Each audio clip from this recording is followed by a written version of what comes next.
Good morning to Dr. Chakrin and fellow friends. My name is Shahira Hani binti Muhammad Fadil and my matrix number is 209419. Today, me and my friends from Group 5 will present to you about our group assignment which about the problem and issues of unemployment. This is my group member which include me Shahira, Nurfitra, Amira, Nur Amira, and lastly Nur Azrin. The article that we choose is about macroeconomic factors that affecting youth unemployment in Malaysia. Next, I'm going to explain to you about the introduction. The article focuses on the factors that influence youth unemployment in Malaysia. So according to O'Higgins, the meaning of unemployment is defined people who have not worked in a long period, yet they are still looking for a job that is available. Meanwhile, youth unemployment in the labor force is defined as people who age between 15 to 24 who are unemployed but looking for a work. In Malaysia, there are several problems and issues that causes youth unemployment happen. Next, I will pass the presentation to my friends. The problem of unemployment. In Malaysia, unemployment among youth is no surprise, but higher rate issue may raise concern toward economists as Malaysia has the third highest youth unemployment in Asia. Youth unemployment may slow down the growth and have a long-term effect on the income and problem toward fresh graduates to seek out for a job. One of the causes is that many fresh graduates could not find a job that equal to their qualification. The Minister of Education claimed that 50,000 out of 170,000 remain unemployed even after 6 months of the students searching for a job. Next, I will present to you about the issues of unemployment. According to the article, there are several issues that youth unemployment faces in Malaysia, which are lack of skills in job, size of youth the labor force, youth demands, and also aggregate demand. The lack of skills in job happens because the youth are not able to identify or acquire the skills that needed for the job, so it makes them lose the qualification to be employed.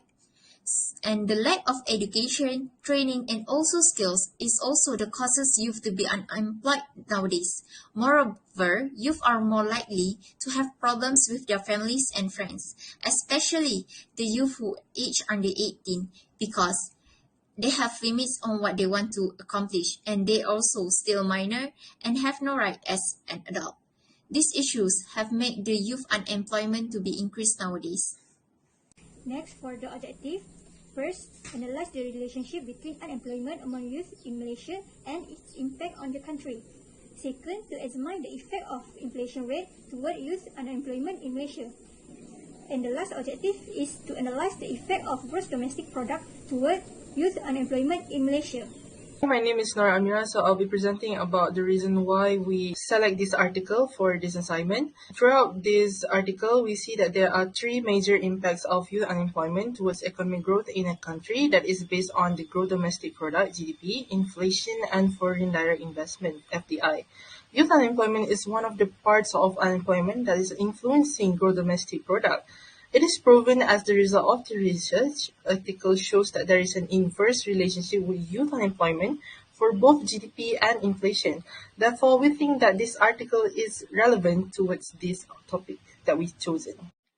My name is Nur Azri binti Abdul Rauf, my matrix number 205523.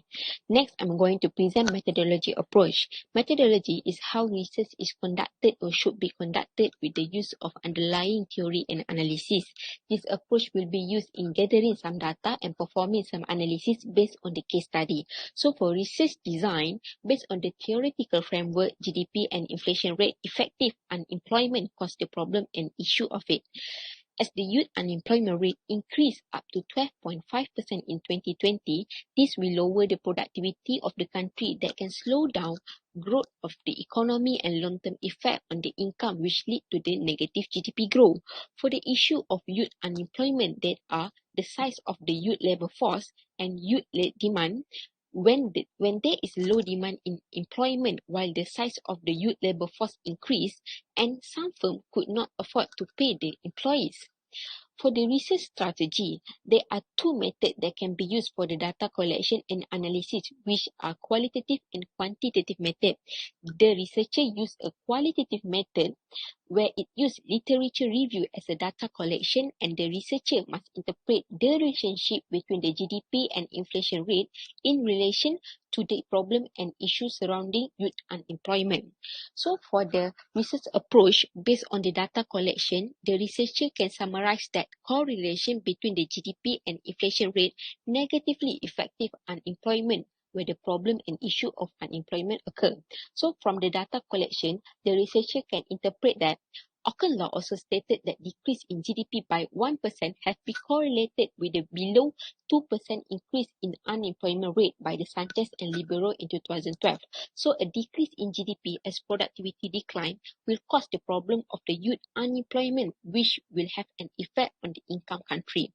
In addition, the researcher also interpret that the theory of Philip Research also agreed by the Solo and Samuelson in 1960 that there is a negative correlation between the inflation and unemployment rate.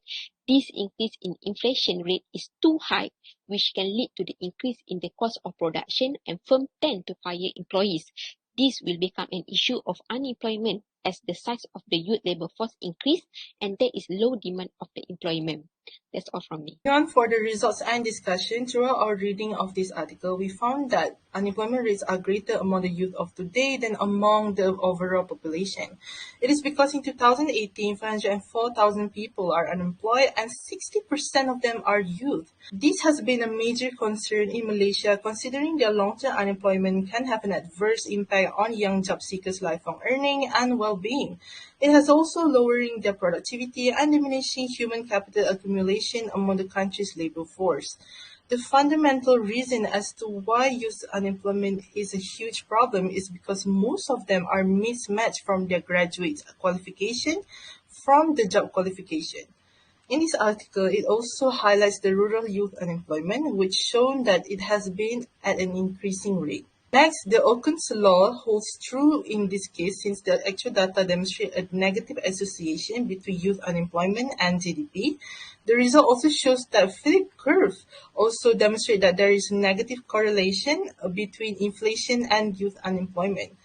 Next, if the inflation rate is too high, it negatively affects the unemployment rate. However, average inflation rate will not have a valid correlation to the unemployment rate. That's all from me. I'll be passing to the next presenter.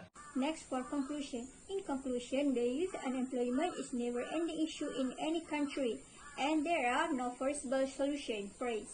In developing countries, unemployment is a major source of worries.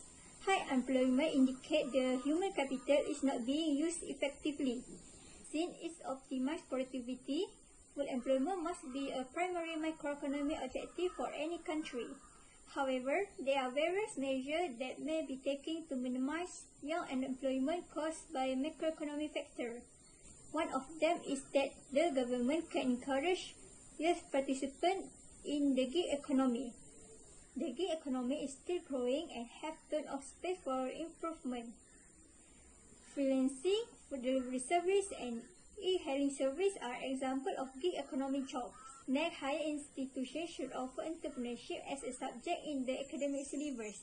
It can promote entrepreneurship among the students starting from their early studies, so that they know the basics of entrepreneurship and how to market their products. This has not only reduced unemployment, it also increased the youth productivity and efficiency. At least if they were mismatched from the job qualification, they are already familiar or have an idea on entrepreneurship. That's all for our group. Thank you.